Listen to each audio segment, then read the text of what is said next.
Stand by, shore party. Decontamination in progress.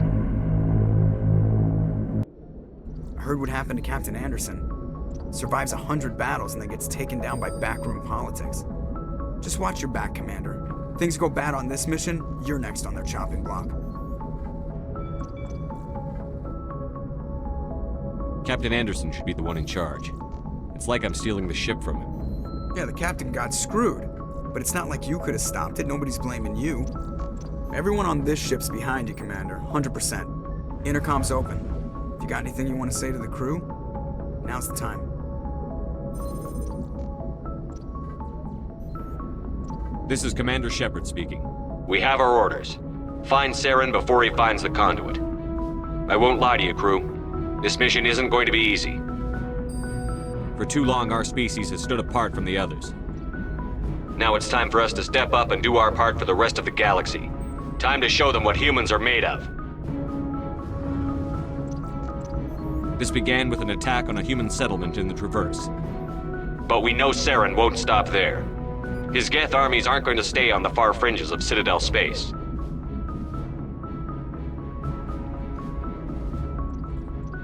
Humanity needs to do this. Not just for our own sake, but for the sake of every other species in Citadel space. Saren must be stopped. And I promise you all, we will stop him. Well said, Commander. Captain will be proud. The captain gave up everything so I could have this chance. We can't fail. Yes, sir.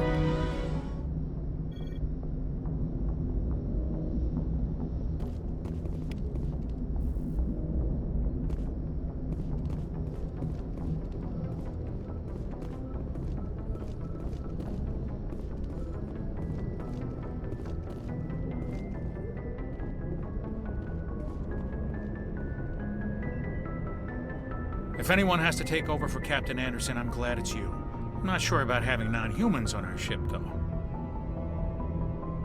We're all on the same team here, Presley. With all due respect, sir, that's what they said about Nihilus. Look how that turned out.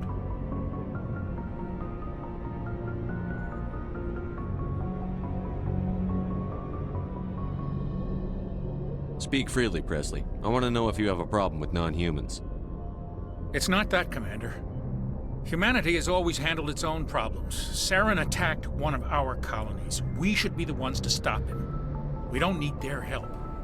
Some people think asking for help is a sign of weakness. That's just being stupid and stubborn. No matter how strong you are, allies can make you stronger. I guess so. Maybe I'm just stuck in the old ways of thinking. But don't worry, Commander. This won't be a problem. Carry on, Presley. Yes, sir.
Yes, Commander? Is there something you need? How well do you know the lieutenant? I'd never worked with him before this mission. But he has an impressive service record, over a dozen special commendations. Tends to keep to himself, though. Maybe because of the headaches. It's not easy being an L2. What does that have to do with it? Well, most biotics now use the L3 implants. Lieutenant Alenko was wired with the old L2 configuration. Sometimes there are complications. What kind of complications? Severe mental disabilities, insanity, crippling physical pain. There's a long list of horrific side effects. Kaiden's lucky. He just gets migraines. I should go. Goodbye, Commander.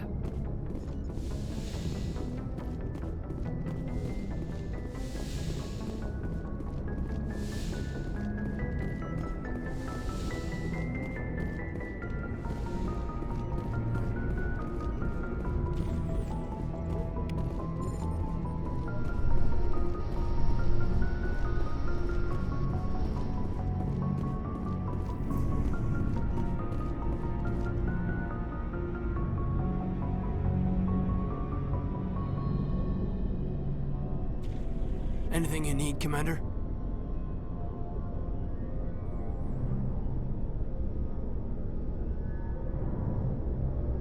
Just trying to get a sense of where the crew's at. Thoughts? I've wasted enough of your time for now, Commander. We'll have time for personal debriefings later. What's your opinion on the last mission? I don't see how we could have done things any better. At least not without getting to Eden Prime sooner. And we were on the scene faster than any other Alliance ship could have been.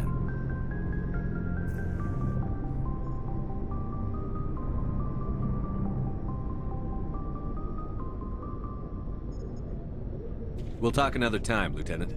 Commander? Anything you need, Commander?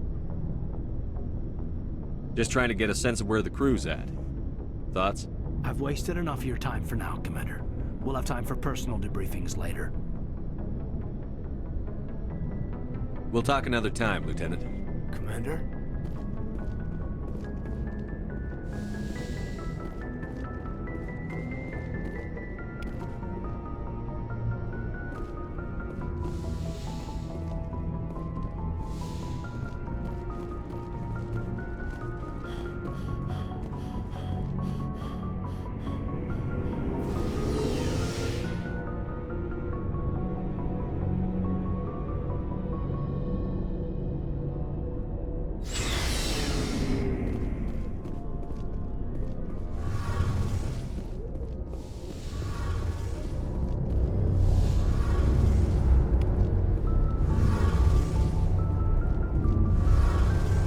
Hey, Commander, you know that Quarian, Tali? She's been spending all her time down here asking me about our engines. I'll tell her to leave you alone. What? No, she's amazing. I wish my guys were half as smart as she is. Give her a month on board and she'll know more about our engines than I do. She's got a real knack for technology, that one. I can see why you wanted her to come along. I figured she'd be a real asset to the team. You got an eye for Tali, Commander. But I'm guessing that's not why you came down here. Fill me in on the IES stealth systems. How does it work exactly? You can't hide a ship out in space. They emit too much heat and radiation. Too easy for sensors to pick them up, unless you find a way to capture those emissions. So our stealth systems trap the energy we give off in storage sinks built into the ship itself. No emissions to give away our location. Eventually the sinks have to be vented. More than a few hours silent running and they overheat. Cook us inside our own hull. There's no way for anyone to detect us? A visual scan can still pick us up. Anyone looking out a window can see us plain as day. But you have to be pretty close to get an actual visual out in space. Most vessels rely on scanners. As long as the stealth systems are engaged, they can't see us. Not unless we accelerate to FTL speeds. Why doesn't it work with faster-than-light travel? Cranking up the FTL blue shifts our emissions, pushes them into frequencies too high to capture in the sinks. As soon as we make the jump, it's like setting off a flare. Sensors can pick up our location whenever we enter or exit FTL flight, but for short-range missions, our stealth systems are amazing, and we've got the only one.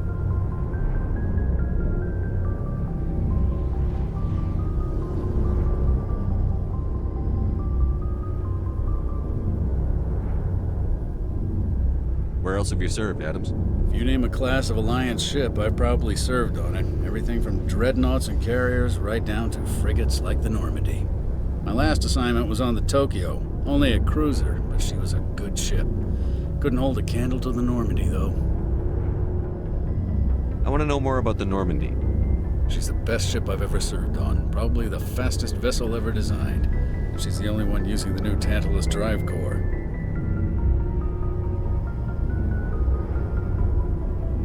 What's so special about the Tantalus drive core? Proportionally, it's about twice the size of any other vessel. Not only are we faster, we can run at FTL speeds longer before we have to discharge the core. Carry on, Adams. Aye, aye, Commander. Your ship's amazing, Shepard. I've never seen a drive core like this before. I can't believe you were able to fit it into a ship this small. I'm starting to understand why you humans have been so successful. I had no idea Alliance vessels were so advanced.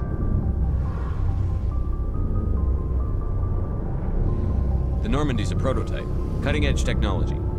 A month ago, I was patching a makeshift fuel line into a converted tug ship in the flotilla. Now, I'm sitting on board one of the most advanced vessels in Citadel space. I have to thank you again for bringing me along.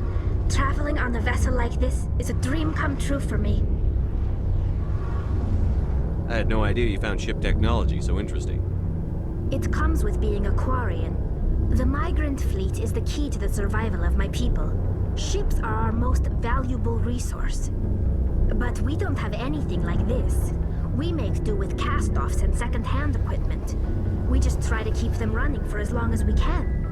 Some of the fleet's larger vessels date all the way back to our original flight from the Geth. I can't believe your fleet's still using ships that are 3 centuries old. They're constantly being repaired, modified, and refitted. They aren't pretty, but they work. Mostly. We've tried to make ourselves as independent as possible on the flotilla, grow our own food, mine, and process our own fuel. But some things we just can't make on our own. A patch to maintain the hull integrity requires raw materials we just don't have. That's why our pilgrimages are so important. Tell me about your people. Our lives aren't easy.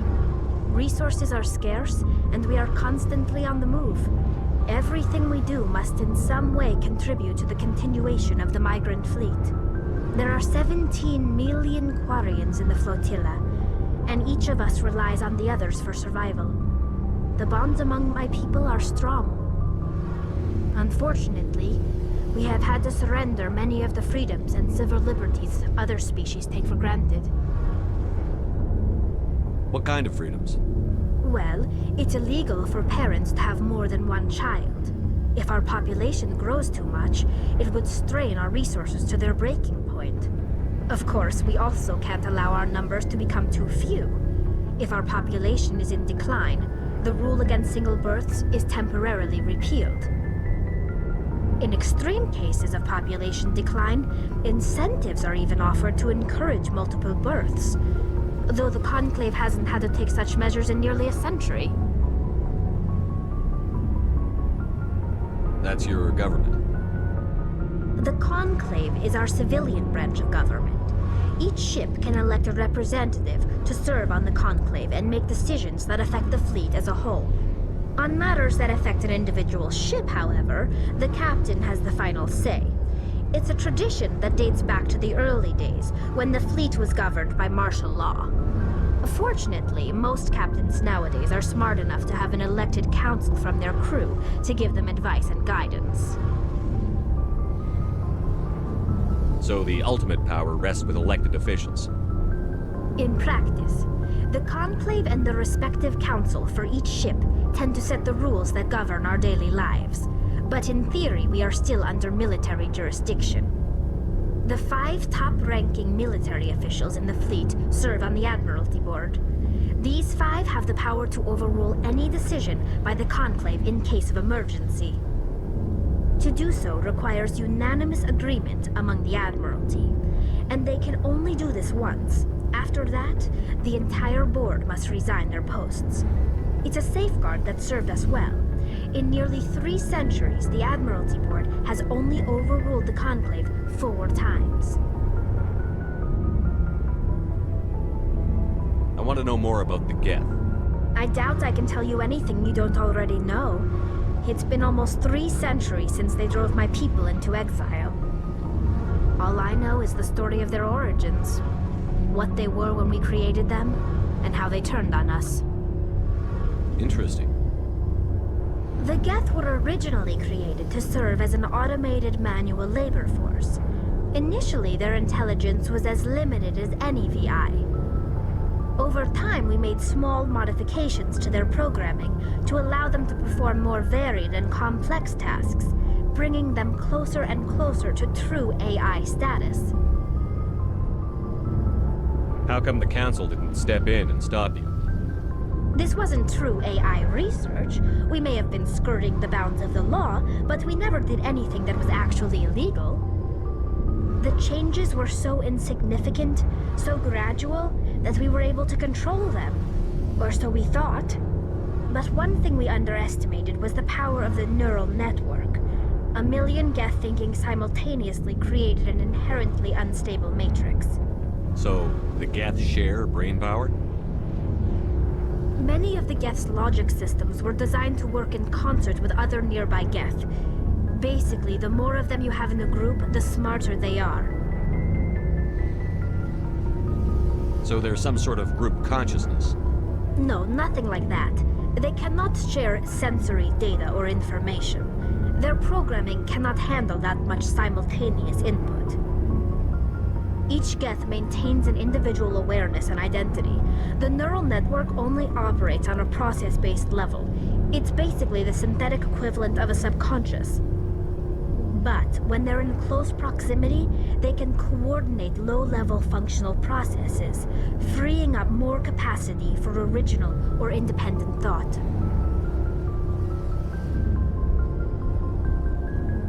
What made them rebel? As we built more and more Geth, their effective intelligence became more sophisticated, more abstract. One day, a Geth began to ask its Quarian overseer questions about the nature of its existence. Am I alive? Why am I here? What is my purpose? As you can imagine, this caused a near panic among my people. What did you do? It was inevitable the newly sentient Geth would rebel against their situation. We knew they would rise up against us, so we acted first. A general order went out across all Quarian-controlled systems to permanently deactivate all Geth. The Geth responded to this order violently. You can't blame them for fighting for their survival. We had no other choice. The Geth were already on the verge of revolution. By acting quickly, we had a chance to end the war before it began. The hope was that most of the Geth would still be little more than machines, incapable of organized resistance. But they had progressed much further than anyone anticipated. The war was long and bloody. Millions upon millions of Quarians died at their hands. In the end, we were forced to flee our own homeworld. We feared the Geth would pursue us, but they never came beyond the Veil. Now we drift through space, exile searching for a way to reclaim what was once ours. It's hard to feel sorry for you. Your ancestors tried to wipe out another species. We made a mistake when we created the Geth in the first place, but we did not make a mistake when we went to war against them. If we had not acted, they would have wiped us out. They're a synthetic life form. They have no use for organics. None. Why do you think they cut themselves off from the rest of the galaxy? Why do you think they've killed every organic being who's ever tried to contact them?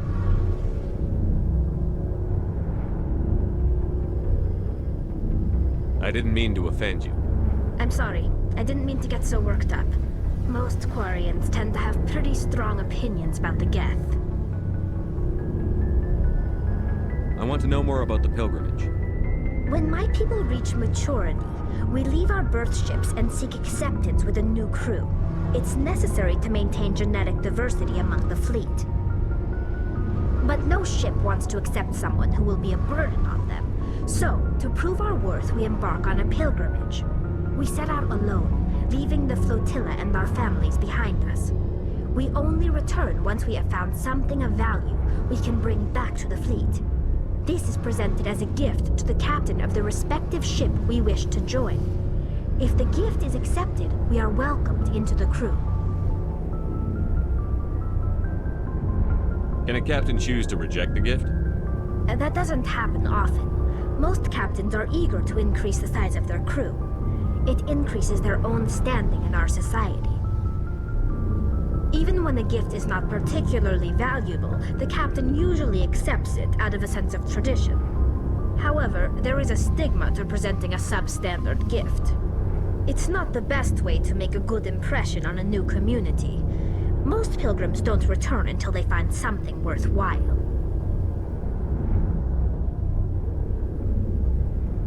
I want to talk about something else.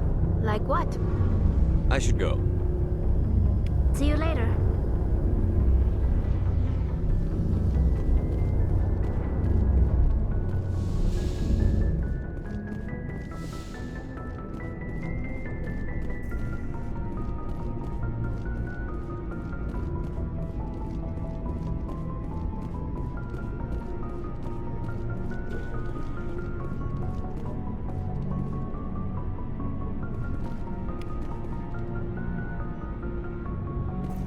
Thanks for bringing me on board, Commander. I knew working with the Spectre would be better than life at CSEC. Have you worked with a Spectre before? Well, no, but I know what they're like. Spectres make their own rules. You're free to handle things your way. At CSEC, you're buried by rules. The damn bureaucrats are always on your back. For the most part, the rules are there for a reason. Maybe. But sometimes it feels like the rules are only there to stop me from doing my work. If I'm trying to take down a suspect, it shouldn't matter how I do it, as long as I do it. But CSEC wants it done their way. Protocol and procedure come first. That's why I left. So you just quit because you didn't like the way they do things? There's more to it than that. It didn't start out bad, but as I rose in ranks, I got saddled with more and more red tape. CSEC's handling of Saren was typical. I just couldn't take it anymore. I hate leaving. I hope you made the right choice. I'd hate for you to regret it later. Well, that's sort of why I teamed up with you. It's a chance for me to get off the Citadel, see how things are done outside CSEC. Either way, I plan to make the most of this. And without CSEC headquarters looking over my shoulder, well, maybe I can get the job done my way for a change. If getting the job done means endangering innocent people, then no. We get the job done right, not fast. Got it? I wasn't trying to. I understand, Commander.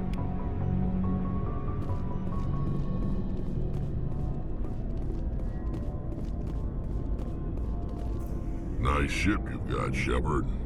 What can I do for you? What's your story, Rex? There's no story. Go ask the Quarian if you want stories. You Krogan lived for centuries. Don't tell me you haven't had a few interesting adventures. Well, there was this one time the Turians almost wiped out our entire race. That was fun. I heard about that. You know, they almost did the same to us. It's not the same. It seems pretty much the same to me. So your people were infected with a genetic mutation? An infection that makes only a few in 1,000 children survive birth? And I suppose it's destroying your entire species?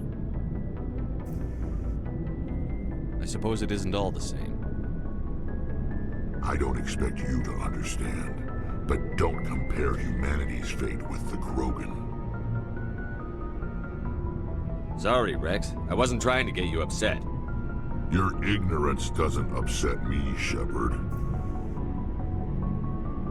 As for the Krogan, I gave up on them long ago. The genophage infected us, but it's not what's killing us. So long, Rex. Shepard. Commander? What's your opinion on the last mission? Kinda wish you'd got there sooner, Commander. No offense, I appreciate the rescue. I just wish...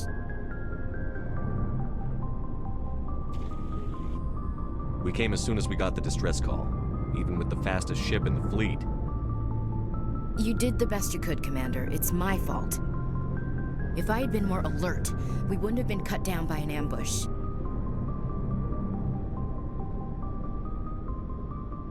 We never trained to fight synthetics. The Geth haven't gone beyond the Veil in 3 centuries. Our training's supposed to make us able to adapt.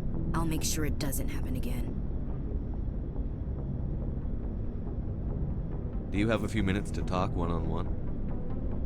I'm sorry, Commander. I need to get my duties squared away. I wouldn't mind talking more later, though. Dismissed, Chief. Sir.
Hey, Commander.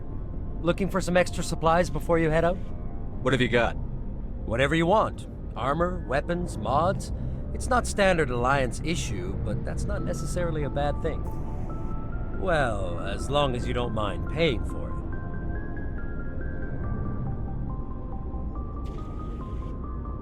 Why should I pay you for my weapons and armor?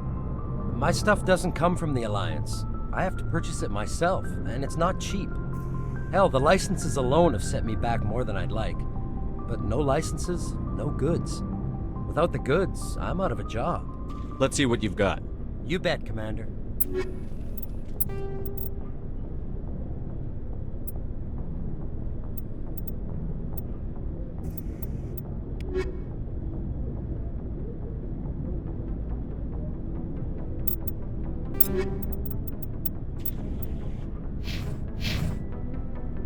Looking for supplies? Let's see what you've got. You bet, Commander.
The Asari were the first species to discover the Citadel.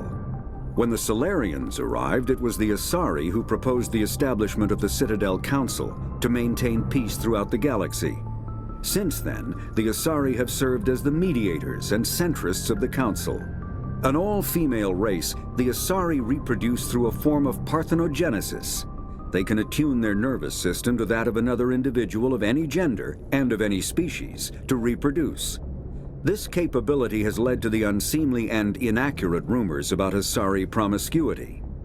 Asari can live for over 1,000 years, passing through 3 stages of life. In the maiden stage, they wander restlessly, seeking new knowledge and experience. When the matron stage begins, they meld with interesting partners to produce their offspring. This ends when they reach the matriarch stage, where they assume the roles of leaders and counselors. The second species to join the Citadel, the Salarians, are warm-blooded amphibians with a hyperactive metabolism. Salarians think fast, talk fast, and move fast. To Salarians, other species seem sluggish and dull-witted. Unfortunately, their metabolic speed leaves them with a relatively short lifespan. Salarians over the age of 40 are a rarity. The Salarians were responsible for advancing the development of the primitive Krogan species to use as soldiers during the Rachni Wars. They were also behind the creation of the genophage bioweapon the Turians used to quell the Krogan rebellions several centuries later. Salarians are known for their observational capability and non-linear thinking. This manifests as an aptitude for research and espionage. They are constantly experimenting and inventing, and it is generally accepted that they always know more than they are letting on.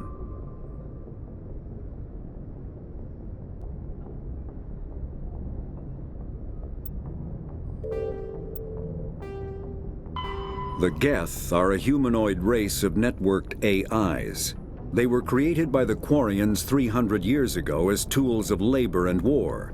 When the Geth showed signs of self-evolution, the Quarians attempted to exterminate them. The Geth won the resulting war. This example has led to legal, systematic repression of artificial intelligences in galactic society. The Geth possess a unique distributed intelligence. An individual has rudimentary animal instincts, but as their numbers and proximity increase, the apparent intelligence of each individual improves. In groups, they can reason, analyze situations, and use tactics, as well as any organic race. Geth space is located at the trailing end of the Perseus Arm, beyond the lawless Terminus systems. The Perseus Veil, an obscuring dark nebula of opaque gas and dust, lies between their space and the Terminus systems. The Krogan evolved in a hostile and vicious environment.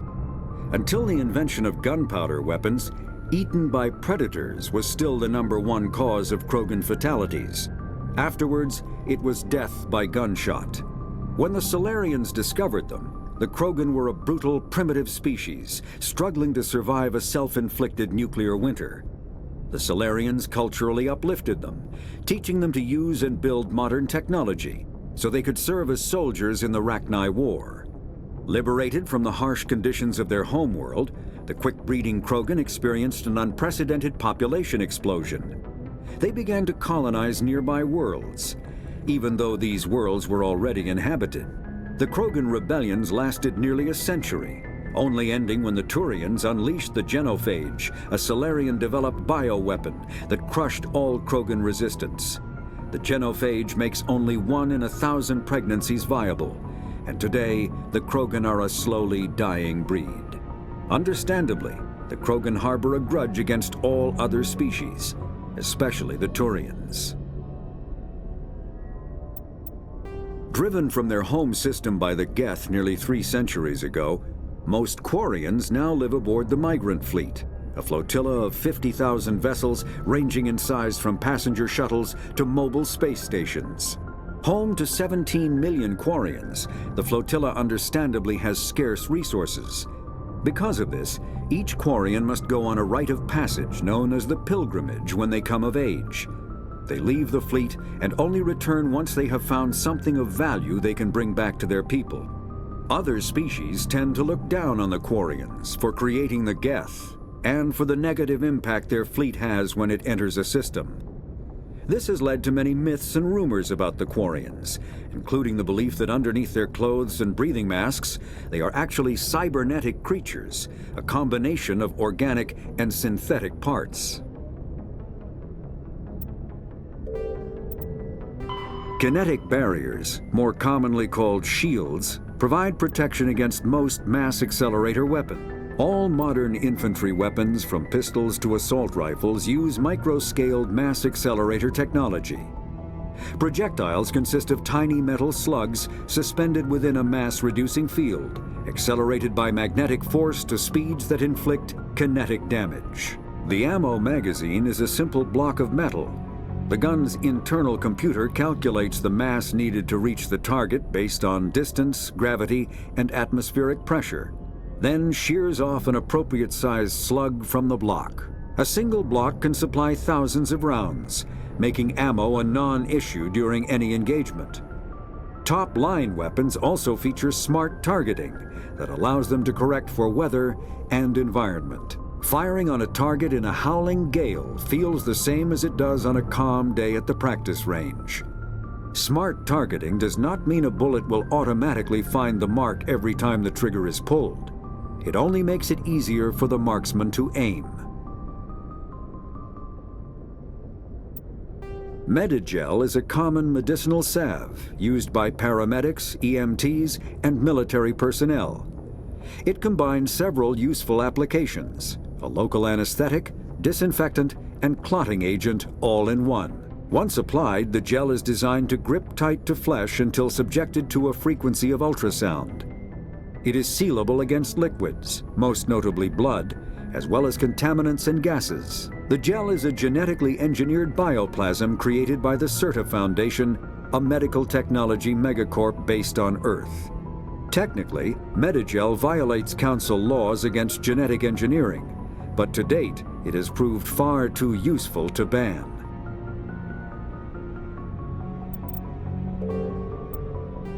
Spectres are agents from the Citadel space is an unofficial term referring to any region of space controlled by a species that acknowledges the authority of the Citadel Council. At first glance, it appears this territory encompasses most of the galaxy. In reality, however, less than 1% of the stars have been explored. Even Mass Effect FTL Drive is slow relative to the volume of the galaxy. Empty space and systems without suitable drive discharge sites are barriers to exploration. Only the mass relays allow ships to jump hundreds of light years in an instant, the key to expanding across an otherwise impassable galaxy. Whenever a new relay is activated, the destination system is rapidly developed. From that hub, FTL Drive is used to expand to nearby star clusters. The result is a number of densely developed clusters, thinly spread across the vast expanse of space, connected by the mass relay network.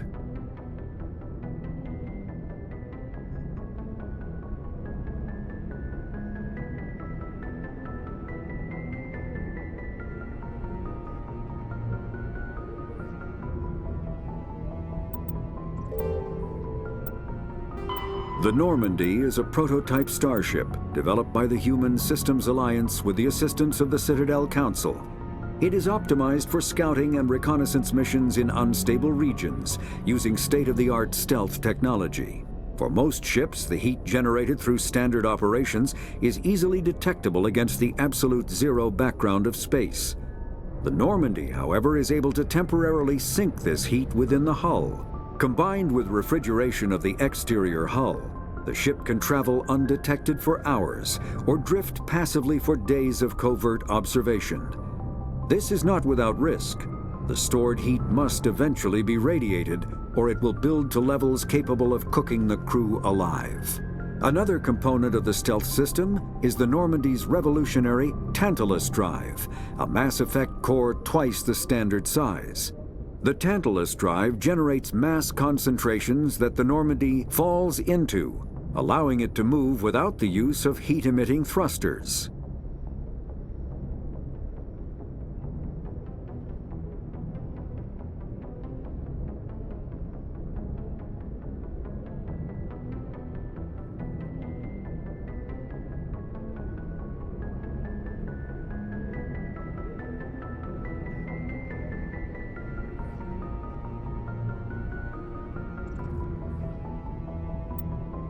Faster-than-light drives use Element Zero cores to reduce the mass of the ship, allowing higher rates of acceleration.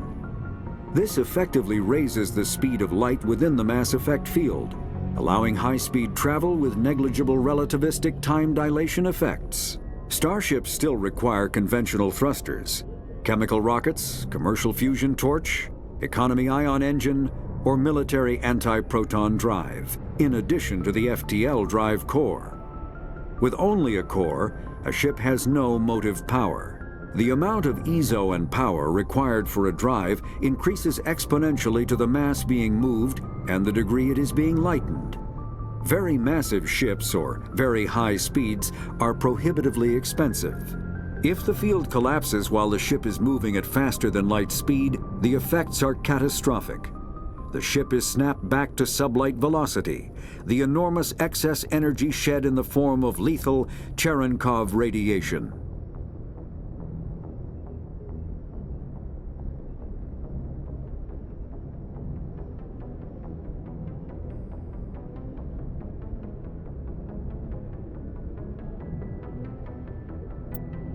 Larger warships are generally classified in one of four weights. Frigates are small, fast ships used for scouting and screening of larger vessels. Frigates often operate in wolf-pack flotillas. Cruisers are middleweight combatants, faster than dreadnoughts and more heavily armed than frigates. Cruisers are the standard patrol unit and often lead frigate flotillas. Dreadnoughts are kilometer-long capital ships mounting heavy, long-range firepower. They are only deployed for the most vital missions. Carriers are dreadnought-sized vessels that also carry large numbers of fighters. Smaller vessels are almost exclusively used in a support role to the warships during combat. Fighters are one-man craft used to perform close-range attacks on enemy ships. Interceptors are one-man craft optimized for destroying opposing fighters. The Mako infantry fighting vehicle was designed for the System Alliance's frigates. Though the interior is cramped, an M35 is small enough to be carried in the cargo bay and easily deployed on virtually any world. With its turreted 155mm mass accelerator and coaxially mounted machine gun, the Mako can provide a fire team with weapon support as well as mobility. Since Alliance Marines may be required to fight on any world, the Mako is environmentally sealed and equipped with microthrusters for use on low-gravity planetoids. The Mako is powered by a sealed hydrogen-oxygen fuel cell and includes a small Element Zero core. While not large enough to nullify the vehicle's mass, the core can reduce it enough to be safely airdropped. When used in conjunction with thrusters, it also allows the Mako to extricate itself from difficult terrain.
Biotics is the ability of rare individuals to manipulate dark energy and create mass effect fields through the use of electrical impulses from the brain. Intense training and surgically implanted amplifiers are necessary for a biotic to produce mass effect fields powerful enough for practical use. The relative strength of biotic abilities varies greatly among species and with each individual. There are 3 branches of biotics. Telekinesis uses mass-lowering fields to levitate or impel objects. Mass-raising kinetic fields are used to block or pin objects. Spatial distortion uses rapidly shifting mass fields to shred objects. Most organic species are capable of developing biotic abilities, though there are risks involved. Biotics are the result of an in utero exposure to element 0. This usually causes fatal cancers in the victim, but in rare cases, it coalesces into nodules within the fetus's developing nervous system.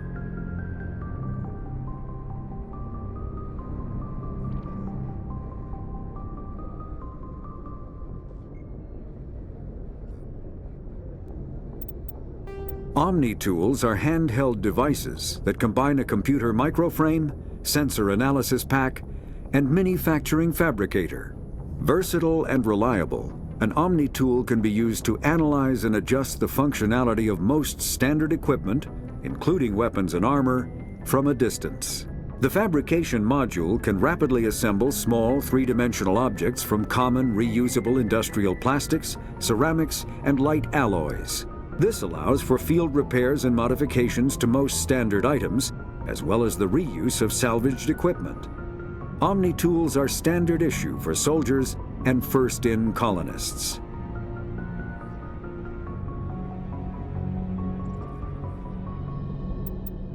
An artificial intelligence is a self-aware computing system capable of learning and independent decision-making.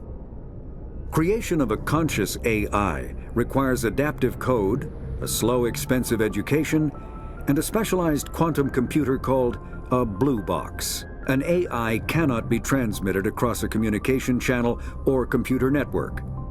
Without its blue box, an AI is no more than data files. Loading these files into a new blue box will create a new personality, as variations in the quantum hardware and runtime results create unpredictable variations. The Geths serve as a cautionary tale against the dangers of rogue AI, and in Citadel space they are technically illegal. Advocacy groups argue, however, that an AI is a living, conscious entity, deserving the same rights as organics. They argue that continued use of the term artificial is institutionalized racism on the part of organic life. The term synthetic is considered the politically correct alternative. Element 0 can increase or decrease the mass of a volume of space-time when subjected to an electrical current. With a positive current, mass is increased. With a negative current, mass is decreased. The stronger the current, the greater the magnitude of the dark energy mass effect. In space, low-mass fields allow FTL travel and inexpensive surface-to-orbit transit. High-mass fields create artificial gravity and push space debris away from vessels. In manufacturing, low-mass fields permit the creation of evenly blended alloys, while high-mass compaction creates dense, sturdy construction materials.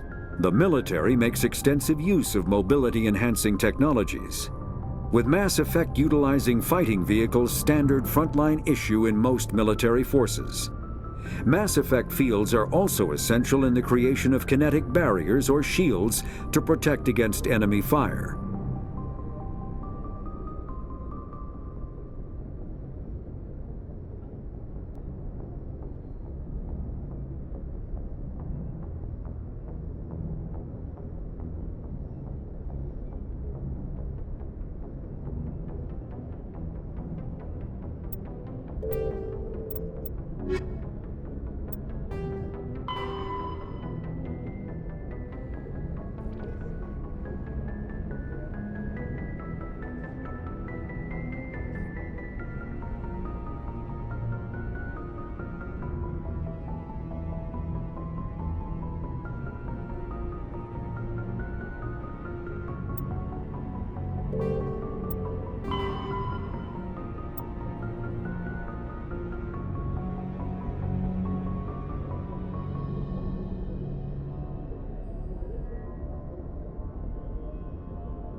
There are between 200 and 400 billion stars in the galaxy, and less than 1% of them have ever been visited or had their systems properly surveyed.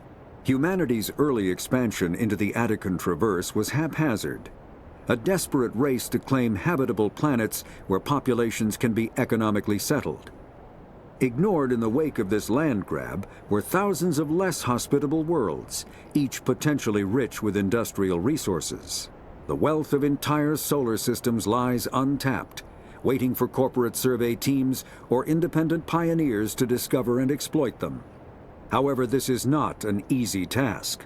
In addition to the environmental hazards, the fact that uncharted worlds are largely ignored makes them popular bases for criminals, revolutionaries, cults, and others who wish to remain unnoticed by galactic society.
I'll follow. I'm right here.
On me.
You must die!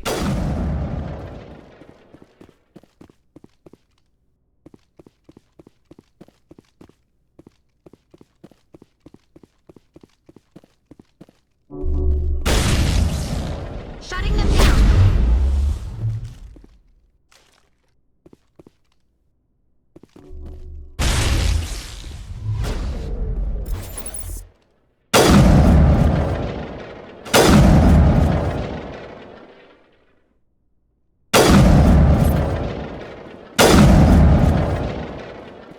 Perimeter clear. Regroup!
Just lead the way.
Commander, I'm picking up a signal from the planet's surface. It looks like an automated distress beacon.